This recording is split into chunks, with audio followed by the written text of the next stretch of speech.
ইরানের বিভিন্ন পারমাণবিক স্থাপনার কাছে মার্কিন ও ইসরায়েলি বাহিনীর বিমান হামলা আন্তর্জাতিক মহলে চরম উদ্বেগ সৃষ্টি করেছে।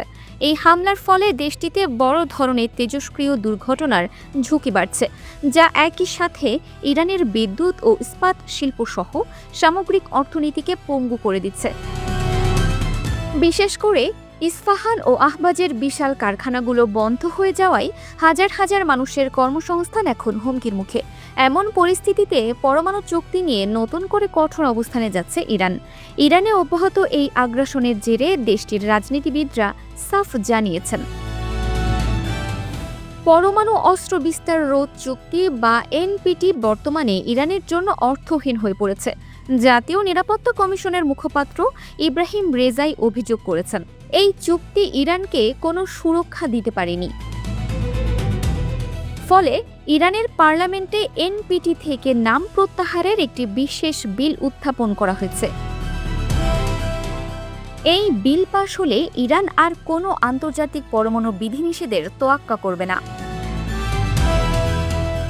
আন্তর্জাতিক পরমাণু শক্তি সংস্থা বা আইএই এর ভূমিকা নিয়েও তীব্র ক্ষোভ প্রকাশ করেছে তেহরান।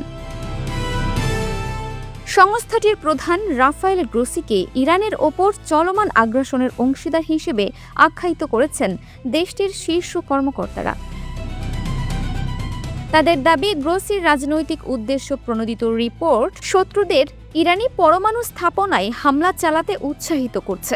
যদিও ইরান বলছে এনপিটি থেকে বেরিয়ে যাওয়ার মূল উদ্দেশ্য পারমাণবিক অস্ত্র তৈরি নয়, বরং পরিদর্শকদের ছদ্মবেশে চলা বিদেশি গোয়েন্দাগিরি বন্ধ করা।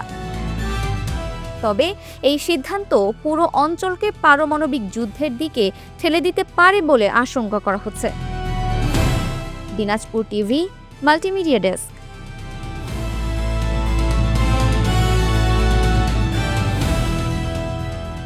দিনাজপুর টিভি, মানুষের জীবনের কথা বলে।